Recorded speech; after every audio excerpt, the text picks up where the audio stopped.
और कोलकाता में राम मंदिर बनाने का ऐलान, बाबरी तनाज़े के बीच बीजेपी लीडरान ने ये ऐलान कर दिया है। विधाननगर में राम मंदिर तामीर का ऐलान किया गया है। कोलकाता में जगह जगह इसके लिए पोस्टर लगाए गए हैं। बीजेपी ने लोगों से दान देने की भी अपील की है।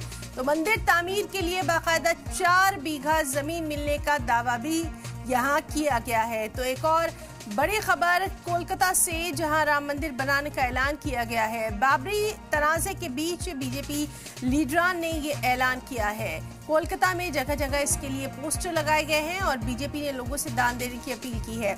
मंदिर तामीर के लिए 4 बीघा जमीन मिलने का यहाँ दावा किया गया है।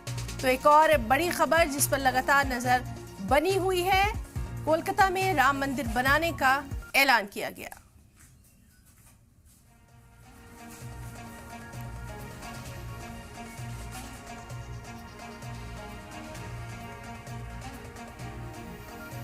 तो कोलकाता में राम मंदिर बनाने का ऐलान किया गया है। दरअसल बाबरी तनाज़े के बाद बीजेपी लीडरान ने ये ऐलान किया है। आपको बताएं कि विधाननगर में राम मंदिर की तामीर का ऐलान किया गया है। न सिर्फ तामीर का ऐलान किया गया है बल्कि इसके लिए दान की भी अपील की गई है। जगह जगह बाकायदा पोस्टर लगाए गए हैं।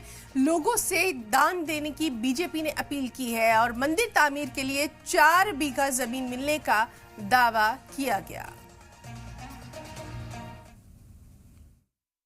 2026 में पश्चिम बंगाल में अहम विधानसभा चुनाव और अप्रैल में शायद चुनाव होने वाला है। उससे पहले 2026 की मार्च की 26 को राम नवमी के दिन कोलकाता में नई राम मंदिर की भूमि पूजा और शिलान्यास होगा।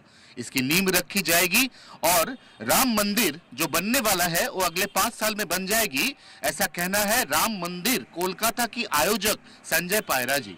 संजय पायरा खुद तो बीजेपी नेता है, लेकिन उसका मानना है कि अगर पश्चिम बंगाल की हर एक सनातनी 1 रुपया करके भी उनमें चंदा देंगे तो ये राम मंदिर जो कि 100 करोड़ का बजट में आने वाला है वो निश्चित रूप से 2030 या 32 साल तक बन जाएगा। राम मंदिर देखने में बिल्कुल ऐसा होगा और न सिर्फ राम मंदिर बल्कि साथ ही साथ अस्पताल और स्कूल का भी उसी दिन शिलान्यास यानी कि नींव रखी जाएगी।